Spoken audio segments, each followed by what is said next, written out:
بسم اللہ الرحمن الرحیم۔ پٹھوں کی کمزوری کے لیے کالی مرچ پٹھوں کی کمزوری دور کرتی ہے۔ 5 ہفتوں تک دوپہر اور رات کے کھانے سے 1 گھنٹہ پہلے 21 کالی مرچوں کو 2 کپ پانی میں ابال لیں۔ جب پانی 1 کپ رہ جائے تو چھان کر پی لیں۔ اس کے استعمال سے آپ اپنے اندر ایک نئی طاقت محسوس کریں گے۔ پٹھوں کی کمزوری کے لیے بہترین دوا ہے اور بہت فائدہ مند چیز ہے یہ۔ کیا آپ کا سانس پھولتا ہے، گردے صحیح کام نہ کریں تو پانی پھیپھڑوں پہ چڑھ جاتا ہے، جس سے پھیپھڑے کام نہیں کرتے اور سانس پھولتا ہے؟ دوپہر اور رات کے کھانے سے 1 گھنٹہ پہلے 21 کالی مرچوں کا قہوہ پئیں۔ جب پانی 1 کپ رہ جائے تو چھان کر پھیکا پی لیں۔ قہوہ بنانے کا طریقہ: کالی مرچوں کو ابال کر پینا ہے۔ سانس کی بیماری: ادرک کی چائے سینے کے جکڑنے اور شدید نزلے میں انتہائی مفید ہے، جبکہ ماحولیاتی الرجی سے سانس کی تکلیف بھی ادرک کی چائے سے جادوئی طور پر ختم ہو جاتی ہے۔ یہ ایک انتہائی مجرب عمل ہے۔ انگور کے جوس میں بڑھتی عمر کے اثرات کو کم کرنے کی بے پناہ صلاحیت ہے اور اس کے علاوہ خون کی نالیوں کو چوڑا کر کے کھال میں خون کے بہاؤ کو بڑھانے کی صلاحیت بھی رکھتا ہے۔ انگور کا آپ جوس پئیں یا انگور کو آپ کھا بھی سکتے ہیں، دونوں صورتوں میں مفید ہے۔ اس کا استعمال صحت کے لیے انتہائی لاجواب ہے۔ دمہ کا مسئلہ مکمل ختم: 1 دانہ دیسی لہسن اور 1.5 پاؤ ادرک لیں۔ ان کو اچھی طرح پیس کر ان کا پانی نچوڑ لیں، پھر اس پانی میں شہد مکس کر کے صبح نہار منہ 1 چمچ روزانہ پانی کے ساتھ استعمال کریں۔ انشاءاللہ کچھ عرصہ مستقل استعمال سے دمہ کا مرض ختم ہو جائے گا۔ آلو کاٹ کر چہرے پر ملیں، جھریاں اور جھائیاں دور ہو جائیں گی۔ چہرے کے نکھار کے لیے یہ سب سے سستی ریمیڈی بھی ہے اور اس سے چہرے کے اوپر بہت زیادہ فرق بھی پڑتا ہے۔ کم خرچ اور بالا نشین والی بات ہے، آپ اسے استعمال کریں۔ وہ لوگ جن کو گلے میں خراش رہتی ہے، ہر وقت کھانستے رہتے ہیں، صبح نہار منہ انڈا ابال کر نمک لگا کر کھائیں۔ 3 دن مستقل اس ٹوٹکے کو کریں۔ پرانی کھانسی کے مریض 15 دن تک اس ٹوٹکے کو کریں، انشاءاللہ افاقہ ہو جائے گا۔ انڈا ویسے بھی صحت کے لیے بہت فائدہ مند ہوتا ہے، مفید ہوتا ہے۔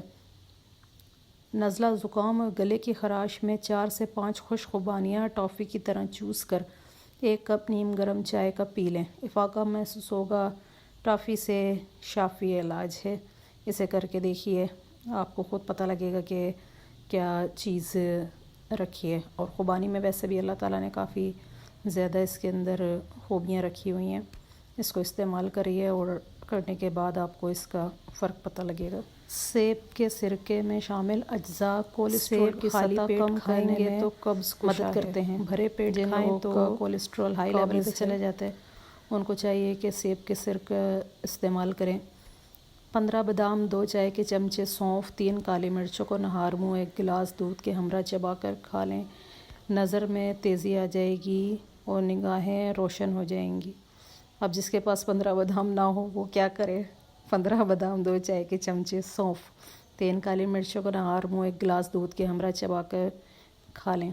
یہ ایک لاجواب ٹوٹکا ہے۔ ایک فنی بات تھی جو میں نے کہہ دی ہے، مگر یہ کہ ایک لاجواب ٹوٹکا ہے، آپ اسے کریں تو آپ کو فرق پتہ لگے گا۔ مسواک کو تم لازم پکڑ لو، کیونکہ اس سے اللہ کی خوشنودی حاصل ہوتی ہے اور آنکھ کی روشنی تیز ہوتی ہے۔ جو زیتون کا تیل سر میں لگائے یا کھائے، اس کے پاس 40 دن شیطان نہیں آئے گا۔ امام علی رضا علیہ السلام نے فرمایا ہے، زیتون کا تیل سر میں لگائیں یا کھائیں، اس کے پاس 40 دن شیطان نہیں آئے گا۔ پیٹ کے کیڑوں سے نجات کے لیے رات کو سوتے وقت مریض کو 1 سیب کھلا دیا کریں اور بعد میں پانی نہ پئیں۔ انشاءاللہ 1 ہفتے کے اندر اندر ان سے نجات ہو جائے گی۔ اب آگے چلتے ہیں، جس میں آپ کو چھوہارے کے فائدے بھی بتائے جائیں گے کہ چھوہارے جو ہیں وہ صحت کے لیے کتنے مفید ہوتے ہیں۔ چھوہارا گرم ہوتا ہے، چھاتی اور پھیپھڑوں کو قوت دیتا ہے، بلغم اور سردی میں مفید ہے۔ اسے آپ دودھ میں ڈال کے بھی کھا سکتے ہیں اور ویسے بھی استعمال کر سکتے ہیں۔ شلجم کھائیے اور اس کے فائدے بھی ہم آپ کو بتاتے جاتے ہیں۔ جوڑوں کے درد میں چقندر کھائیں، جگر کو مضبوط بنانے کے لیے۔ آگے چلتے ہیں. نہ لگتی ہو، پیٹ میں ریا بھرا ہو تو قبض رہتا ہو تو ادرک کو تراش کر ریزہ کریں اور اوپر سے نمک چھڑک کر 1-2 ماشا کھا لیں. یہ معدے کے امراض میں اور قبض کے لیے انتہائی مفید ہے. اب آتی ہے انجیر کی باری. انجیر کھانا فالج کی بیماری سے امان دیتا ہے. نبی کریم صلی اللہ علیہ وآلہ وسلم نے فرمایا ہے، اور جو ہمارے نبی فرماتے ہیں وہ سچ اور حق ہوتا ہے. سوہانجنا کی پھلی بینائی تیز کرتی ہے، معدے کو جلا بخشتی ہے، جگر کو درست رکھتی ہے، پتھری کو توڑ کر خارج کرتی ہے، دمہ اور کھانسی کے امراض کو ختم کرتی ہے، فالج، لکوہ اور جوڑوں کے درد میں مفید ہے، فائدہ پہنچاتی ہے. سوہانجنا کی پھلی پکائیں اور فائدے اٹھائیں. اس کو آپ ابال کر اس کا پانی بھی پی سکتے ہیں.